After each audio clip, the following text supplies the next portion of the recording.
നമസ്കാരം. Ave Maria. ഈ Ave Maria എന്ന വാക്ക് എനിക്ക് എൻ്റെ ഒരു പാട്ടിനകത്ത് ഉൾപ്പെടുത്താൻ വേണ്ടിയിട്ട് ഞാനതിനെ കൂടുതൽ വശങ്ങളിലേക്ക് അന്വേഷിച്ചുകൊണ്ടിരുന്നു.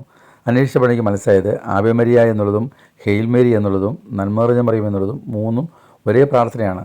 ആവേ മരിയ ലാറ്റിനുള്ളതാണ്, ഹെയിൽ മേരി ഇംഗ്ലീഷിലുള്ളതാണ്, നന്മ നിറഞ്ഞ മറിയം മലയാളത്തിലുള്ളതാണ്. ഈ കാര്യം അന്വേഷിച്ചുകൊണ്ടിരുന്നപ്പോൾ ഒരു വലിയ മനുഷ്യനെ പരിചയപ്പെട്ടു. ആ മനുഷ്യനെ നിങ്ങൾക്ക് മുമ്പിൽ പരിചയപ്പെടുത്താൻ വേണ്ടിയിട്ടാണ് ഞാനിപ്പോൾ ഈ വീഡിയോ ചെയ്യുന്നത്. ഇദ്ദേഹം അമേരിക്കക്കാരനാണ്. അമേരിക്കയിൽ ജനിച്ചു വളർന്ന ആളാണ്. ഇപ്പോൾ ജീവിക്കുന്നതും അമേരിക്കയിൽ തന്നെ. അദ്ദേഹത്തിൻ്റെ പാട്ടും അനുഭവവും ഒക്കെ തന്നെ നമ്മൾ ഈ വീഡിയോയിൽ ചേർത്തിട്ടുണ്ട്. അതിനു മുമ്പായി അദ്ദേഹം ആരാണെന്ന് പറയാം. അദ്ദേഹം അമേരിക്കക്കാരായ ദമ്പതികൾക്ക് ഉണ്ടായ ഒരു മകനാണ്. വീട്ടിൽ മറ്റു മക്കളും ഉണ്ടായിരുന്നു. ഇദ്ദേഹം അങ്ങനെ സെമിനാരിയിലെ ചെറിയ ക്ലാസ്സിൽ പഠിക്കാൻ വേണ്ടി പോയി. സെമിനാരിൽ പഠിച്ചുകൊണ്ടിരിക്കുമ്പോഴാണ് അപ്പനും അമ്മയ്ക്കും ഒക്കെ സുഖമില്ലാതാകുന്നത്. അങ്ങനെ സുഖമില്ലാതായത് കഴിഞ്ഞപ്പോൾ മറ്റ് സഹോദരങ്ങൾക്ക് മൂത്തവരായതുകൊണ്ട് അവർ വേറെ വഴിക്ക് പോകുന്നുണ്ട്. അവരാരും അപ്പനെയും അമ്മയും പരിഗണിച്ചില്ല. അവസാനം അപ്പനെ സുഖമില്ലാത്തതുകൊണ്ട് അപ്പനെ പരിചരിക്കാൻ വേണ്ടിയിട്ട് ഇദ്ദേഹം അവിടെ നിന്ന് സെമിനാരിൽ തിരിച്ചു വന്നു. അദ്ദേഹം അപ്പനെ നോക്കി. പക്ഷേ അപ്പൻ മരണത്തിന് കീഴടങ്ങി. തുടർന്ന് അമ്മയ്ക്ക് അസുഖം പിടിച്ചു. അമ്മയും മരണത്തിന് കീഴടങ്ങി. ഈ രണ്ട് സംഭവം കഴിഞ്ഞപ്പോഴത്തേക്ക് എന്ത് സംഭവിച്ചു വെച്ചാൽ ഇവർക്ക് വീടില്ല, സ്ഥലമില്ല, ഒന്നുമില്ല. പരിപൂർണമായി പാപ്പരായി കഴിഞ്ഞു. ഒന്നുമില്ലാത്ത അവസ്ഥയിൽ ഇദ്ദേഹത്തിന് സെമിനാരിൽ പോകാൻ പറ്റിയില്ല. പിന്നെ അദ്ദേഹം ചെറിയ ജോലികൾ ജീവിക്കാൻ തുടങ്ങി. അങ്ങനെ ഇപ്പോൾ അദ്ദേഹം ഒരു സ്കൂളിലാണ് വർക്ക് ചെയ്യുന്നത്. എന്നാൽ അതോടൊപ്പം തന്നെ നല്ല പ്രാർത്ഥനയിലുണ്ട്, പള്ളിയിലെ ഗായക സംഘത്തിലുണ്ട്. അങ്ങനെ ഭക്തിപരമായ കാര്യങ്ങളെല്ലാം ഉണ്ട്. വൈദികനാകാൻ പറ്റിയില്ലെങ്കിലും ഈശോയോടും കുർബാനയോടും വളരെ അടുത്താണ് അദ്ദേഹം ജീവിക്കുന്നത്. യുക്ക് വൈദികരുടെ കുറവുള്ളതുകൊണ്ട് വൈദികരുടെ അഭാവത്തിൽ വിശുദ്ധ കുർബാന മധ്യേ ഈശോയുടെ തിരിച്ചറിയും വിതരണം ചെയ്യുന്നതിനും രോഗികളായ വീടുകളിൽ കഴിയുന്നവർക്ക് ഈശോയെ കൊണ്ട് കൊടുക്കാനും പ്രത്യേകം നിയോഗിക്കപ്പെട്ട ഒരു ഗണമാണ് യൂക്കറിസ്റ്റ് മിനിസ്റ്റർ. അതിന് പ്രത്യേക പരിശീലനമുണ്ട്, തിരഞ്ഞെടുപ്പുണ്ട്. അങ്ങനെ തിരഞ്ഞെടുക്കപ്പെട്ട ഒരാളാണ് നമ്മുടെ ഈ കഥാപാത്രം. പിന്നെ ലെക്ടർ എന്ന് പറയുന്നത് ബലിയുടെ മധ്യേ വിശുദ്ധ ഗ്രന്ഥം വായിക്കാൻ നിയോഗിക്കപ്പെട്ട ആളുകൾക്ക് പറയുന്ന പേരാണ്.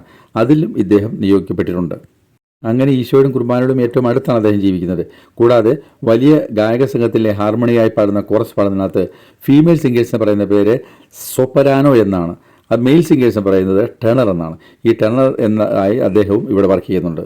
തൻ്റെ ജീവിതത്തിൻ്റെ ഇപ്പോഴുള്ള അവസ്ഥയിൽ പരിപൂർണ്ണ തൃപ്തനാണ് അദ്ദേഹത്തിന് വന്നു ചേർന്നിരിക്കുന്ന അവസ്ഥ. ഏകനാണ്, വിവാഹിതനായിട്ടില്ല, സ്വന്തമായ സ്ഥലമില്ല, വീടില്ല, ഒന്നുമില്ല. അങ്ങനെ കഴിയുന്ന ആ മനുഷ്യൻ, ജീവിച്ചു വന്ന ആ മനുഷ്യൻ ദൈവത്തിൽ ആശ്രയിച്ച് ദൈവത്തെ പ്രകീർത്തിച്ച് വൈദിക ശുശ്രൂഷ പറ്റത്തില്ലെങ്കിലും മറ്റെല്ലാ കാര്യങ്ങളും ചെയ്ത് ജീവിക്കുന്നു. അമേരിക്കയിൽ ഇഷ്ടംപോലെ പണക്കാരുടെ കുടികുത്തു വാഴുന്ന ഈ രാജ്യത്ത് ഇങ്ങനെയുള്ള ആളുകളുമുണ്ട്. ഇവരെയൊക്കെ ദൈവം പ്രത്യേകം അനുഗ്രഹിക്കുന്നത്. ദൈവം അറിഞ്ഞുകൊണ്ടാണല്ലോ ഒരാൾക്ക് സഹനം കൊടുക്കുന്നത്. ഈ സഹനത്തെ ശരിയായി എടുക്കുമ്പോൾ അത് അനുഗ്രഹമായി മാറും. അനുഗ്രഹിക്കാനുള്ള വഴിയാണ് സഹനം. ഇദ്ദേഹം ജീവിതത്തെ കണ്ടിരിക്കുന്ന മെത്തേഡ് നമ്മുടേതിൽ നിന്നും വ്യത്യസ്തമാണ്. ഒന്നുമില്ലായ്മയിലും അദ്ദേഹത്തിൽ തെളിയുന്ന ശാന്തതയും സന്തോഷവും അത് നമ്മെ അത്ഭുതപ്പെടുത്തും. അതാണ് ആ മനുഷ്യനെ വലിയ മനുഷ്യനാക്കുന്നത്.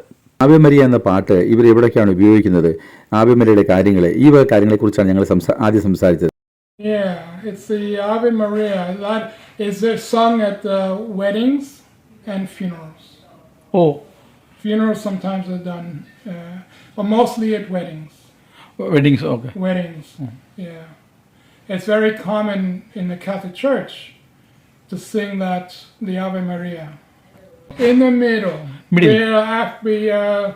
Sometimes before communion, sometimes when the husband and wife bring flowers to the statue of Mary. Oh.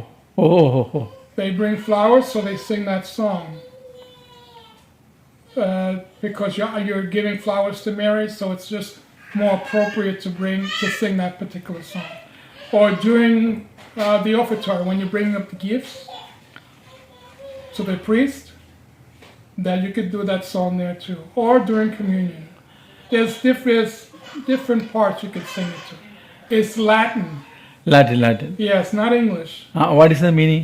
It's Latin, right? It's from Rome. Oh. The lyrics in English. It's almost like the Hail Mary. Hail Mary. Hail Mary, full of grace, the Lord is with thee. Blessed art thou amongst women, and blessed is the fruit of your womb, Jesus. That's basically what it is. That is Hail Mary prayer. That's the Hail Mary prayer in Latin. Yes, thank you. How beautifully you are laughing. Very grace. Okay. God bless you. Thank you. തുടർന്ന് ഞാൻ അദ്ദേഹത്തോട് ആവെ Maria എന്ന പാട്ടൊന്ന് പാടാമെന്ന് ചോദിച്ചു. അദ്ദേഹം ഈ ടെണറായി ഗായക സംഘത്തിൽ പാടുന്ന ആളല്ലേ. അദ്ദേഹത്തിൻ്റെ ശൈലി അതാ ഗ്രൂപ്പ് സിംഗിൻ്റെ പ്രത്യേക ശൈലിയാണ് അദ്ദേഹം പാടിയത്. നമുക്ക് ആ പാട്ടൊന്ന് കേൾക്കാം. ഇത് മാതാവിൻ്റെ പ്രാർത്ഥനയുടെ പാട്ടാണ്. അപ്പോൾ അതുകൊണ്ട് അത്ര ലയിച്ചാണ് അദ്ദേഹം പാടുന്നത്.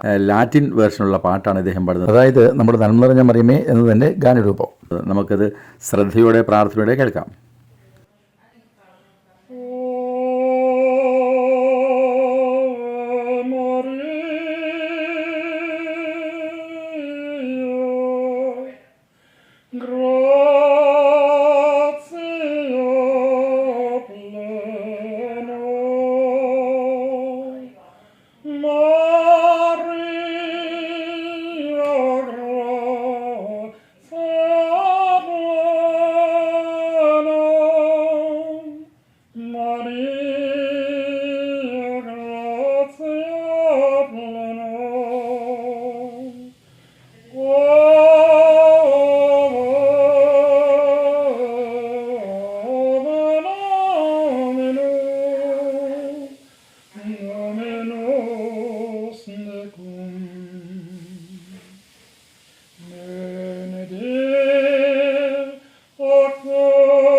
That's it.